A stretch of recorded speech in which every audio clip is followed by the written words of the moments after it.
ಎಲ್ಲರಿಗೂ ನಮಸ್ಕಾರ. ಇದು ಪ್ರವಾಸಿ ಪ್ರಪಂಚದ ಟ್ರಾವೆಲ್ ಬುಲೆಟಿನ್. ನಾನು ನಿಸರ್ಗ. ಈಗ ಹೆಡ್ಲೈನ್ಸ್.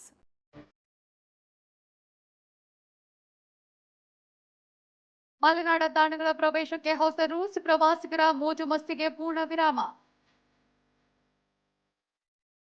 ಬೆಟ್ಟದ ಭೈರವೇಶ್ವರ ದೇವಾಲಯದ ಆವರಣದಲ್ಲಿ ಫೋಟೋಶೂಟ್ ಅವಾಂತರ, ಅಪಚಾರವನ್ನ ಸಹಿಸಲೆಂದ ಗ್ರಾಮಸ್ಥರು. ಮೈಸೂರು ರೈಲ್ವೆ ವಿಭಾಗಕ್ಕೆ ಮತ್ತೊಂದು ಗರಿ, ದಾಖಲೆಯ ಗಳಿಕೆಯೊಂದಿಗೆ ಹೊಸ ಮೈಲಿಗಲ್ಲು. ಎರವಿಕುಳಂ ರಾಷ್ಟ್ರೀಯ ಉದ್ಯಾನ ಪ್ರವಾಸಕ್ಕೆ ಗ್ರೀನ್ ಸಿಗ್ನಲ್, ನೀಲಗಿರಿ ಥಾರ್ ನೋಡಲು ಪ್ರವಾಸಿಗರು ರೆಡಿ. ಮುಳ್ಳಯ್ಯನಗಿರಿ ನೈಸರ್ಗಿಕ ಸೌಂದರ್ಯವನ್ನ ಸವಿಯಲು ಬರುವ ಪ್ರವಾಸಿಗರಿಗೆ ಹೊಸ ರೂಲ್ಸ್ ಜಾರಿ ಮಾಡಲಾಗಿದೆ ಎಂದು ಜಿಲ್ಲಾಡಳಿತ ತಿಳಿಸಿದೆ. ಇನ್ನು ಮುಂದೆ ಮುಳ್ಳಯ್ಯನಗಿರಿಯಲ್ಲಿ ಕಾಲ ಕಳೆಯಲು ಪ್ರವಾಸಿಗರಿಗೆ 3 ಗಂಟೆಗಳ ಸಮಯ ನಿಗದಿ ಮಾಡಲಾಗಿದೆ. ಈ ಹಿಂದೆ ಕೆಲ ಪ್ರವಾಸಿಗರು ಮುಳ್ಳಯ್ಯನಗಿರಿ, ಸೀತಾಳಯ್ಯನಗಿರಿ ಭಾಗದಲ್ಲಿ ಅಡಿಗೆ ಮಾಡುವುದು ಮತ್ತು ಪ್ಲಾಸ್ಟಿಕ್ ಬಳಕೆಯಿಂದ ಪರಿಸರವನ್ನ ಕಲುಷಿತಗೊಳಿಸ್ತಾ ಇದ್ರು. ಈಗ ಇದೆಲ್ಲದಕ್ಕೂ ಪೂರ್ಣ ವಿರಾಮ ಹಾಕಲಾಗಿದೆ. ಬೇಸಿಗೆಯ ಸಂದರ್ಭದಲ್ಲಿ ಮರಗಿಡಗಳು ಒಣಗಿರುವುದರಿಂದ ಅಗ್ನಿ ಅವಘಡ ಸಂಭವಿಸಬಹುದು ಮತ್ತು ಪ್ಲಾಸ್ಟಿಕ್ ಬಳಕೆಯಿಂದ ಪ್ರಾಣಿ ಪಕ್ಷಿಗಳಿಗೆ ಸಮಸ್ಯೆ ಉಂಟಾಗಬಹುದು. ಹೀಗಾಗಿ ಈ ಕಟ್ಟುನಿಟ್ಟಿನ ಆದೇಶವನ್ನು ಜಾರಿಗೊಳಿಸಲಾಗಿದ್ದು, ಆದೇಶ ಫಲಕಗಳನ್ನು ಅಳವಡಿಸಲಾಗಿರುವುದು ಎಂದು ಜಿಲ್ಲಾಧಿಕಾರಿಗಳು ತಿಳಿಸಿದ್ದಾರೆ. ಸಕಲೇಶಪುರದ ಐತಿಹಾಸಿಕ ಬೆಟ್ಟದ ಭೈರವೇಶ್ವರ ದೇವಾಲಯದ ಆವರಣದಲ್ಲಿ ಸ್ಥಳೀಯರು ಮತ್ತು ಛಾಯಾಗ್ರಾಹಕರ ನಡುವೆ ಘರ್ಷಣೆ ನಡೆದಿದೆ. ಫೋಟೋಶೂಟ್ನಿಂದ ಧಾರ್ಮಿಕ ಭಾವನೆಗಳಿಗೆ ಧಕ್ಕೆಯಾಗುತ್ತಿದೆ ಎಂದು ಗ್ರಾಮಸ್ಥರು ದೂರಿದ್ದಾರೆ. ದೇವಸ್ಥಾನವು ಕೇವಲ ಪ್ರವಾಸಿ ತಾಣವಲ್ಲದೆ ಭಕ್ತಿಯ ಕೇಂದ್ರವಾಗಿದೆ. ಹೀಗಾಗಿ ಫೋಟೋ ಹಾಗೂ ವಿಡಿಯೋ ಚಿತ್ರೀಕರಣಗಳಿಗೆ ಕೂಡಲೇ ನಿರ್ಬಂಧ ಹೇರಬೇಕು. ಭಕ್ತಿಗೆ ಅಪಚಾರವಾಗುವುದನ್ನು ಸಹಿಸಲಾಗುವುದಿಲ್ಲ ಎಂದು ಸ್ಥಳೀಯರು ಆಕ್ರೋಶ ವ್ಯಕ್ತಪಡಿಸಿದ್ದಾರೆ. ಈ ಕುರಿತು ಜಿಲ್ಲಾಧಿಕಾರಿ ನೇತೃತ್ವದಲ್ಲಿ ಮಹತ್ವದ ಸಭೆ ನಡೆದಿದ್ದು, ಊರಿನ ಮುಖಂಡರು ಹಾಗೂ ಗ್ರಾಮಸ್ಥರು ಫೋಟೋಶೂಟ್ಗೆ ಸಂಪೂರ್ಣ ವಿರೋಧ ವ್ಯಕ್ತಪಡಿಸಿದ್ದಾರೆ ಎಂದು ತಿಳಿದುಬಂದಿದೆ. ದೇವಸ್ಥಾನದ ಪಾವಿತ್ರತೆಯನ್ನ ಕಾಪಾಡುವ ನಿಟ್ಟಿನಲ್ಲಿ ರೂಪಿಸಿರುವ ನಿಯಮಗಳನ್ನು ಪ್ರವಾಸಿಗರು ಪಾಲಿಸಬೇಕು ಎಂದು ಗ್ರಾಮಸ್ಥರು ಆಗ್ರಹಿಸಿದ್ದಾರೆ.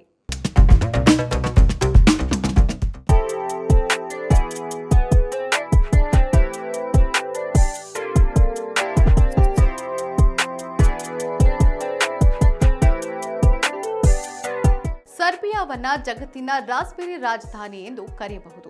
ಪ್ರಪಂಚದ ಒಟ್ಟು ರಾಸ್ಬೆರಿ ಉತ್ಪಾದನೆಯಲ್ಲಿ ಬಹುದೊಡ್ಡ ಪಾಲು ಇಲ್ಲಿಂದಲೇ ಹೋಗುತ್ತದೆ. ಇಲ್ಲಿನ ಹವಾಮಾನ ಮತ್ತು ಮಣ್ಣು ಈ ಹಣ್ಣಿನ ಬೆಳೆಗಾರಿಕೆಗೆ ಅತ್ಯಂತ ಸೂಕ್ತವಾಗಿದೆ. ವೆಂಪೈರ್ ಪದದ ಮೂಲ ಇರುವುದು ಸರ್ಬಿಯಾದಲ್ಲಿ.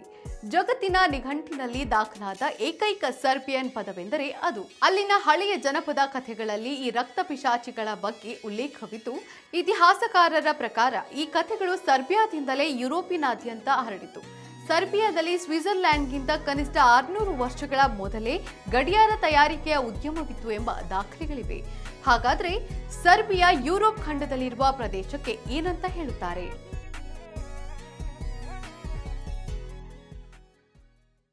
ಇತಿಹಾಸದಲ್ಲಿ ಮೊದಲ ಬಾರಿಗೆ ಮೈಸೂರು ರೈಲ್ವೆ ವಿಭಾಗವು 449 ಕೋಟಿ ಆದಾಯವನ್ನು ಗಳಿಸಿದೆ.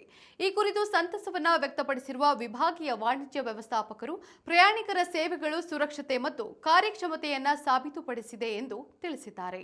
2025-26ನೇ ಸಾಲಿನಲ್ಲಿ ಮೈಸೂರು ರೈಲ್ವೆ ವಿವಿಧ ವಿಭಾಗಗಳಲ್ಲಿ ಅತ್ಯುತ್ತಮ ಕಾರ್ಯಕ್ಷಮತೆಯನ್ನ ದಾಖಲಿಸಿದೆ. ಹೀಗಾಗಿ ಈ ಪ್ರಮುಖ ಮೈಲುಗಲ್ಲುಗಳನ್ನು ಸಾಧಿಸುವಲ್ಲಿ ಯಶಸ್ವಿಯಾಗಿದ್ದೇವೆ ಎಂದು ವಿಭಾಗೀಯ ವಾಣಿಜ್ಯ ವ್ಯವಸ್ಥಾಪಕರು ತಿಳಿಸಿದ್ದಾರೆ.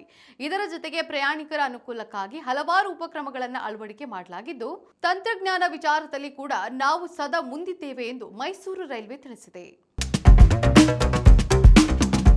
ಕೇರಳದ ಎರವಿಕುಳಂ ರಾಷ್ಟ್ರೀಯ ಉದ್ಯಾನವನವನ್ನ ಪ್ರವಾಸಿಗರ ಪ್ರವೇಶಕ್ಕೆ ಮುಕ್ತಗೊಳಿಸಲಾಗಿದೆ.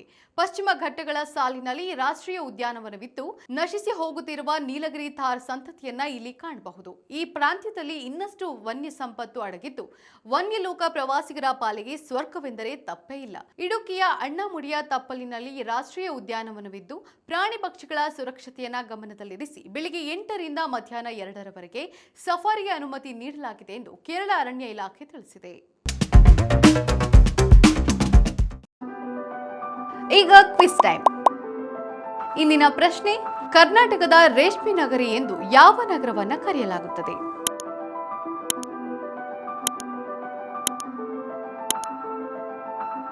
ಸರಿಯಾದ ಉತ್ತರವನ್ನ ಕಮೆಂಟ್ ಮಾಡಿ ತಿಳಿಸಿ. ಇದಾಗಿತ್ತು ಇವತ್ತಿನ ಟ್ರಾವೆಲ್ ಬುಲೆಟಿನ್. ನೋಡ್ತಾ ಇರಿ ಪ್ರವಾಸಿ ಪ್ರಪಂಚ, ವಿಹಾರ ವೇ ವಿಶ್ವ. ನಮಸ್ಕಾರ.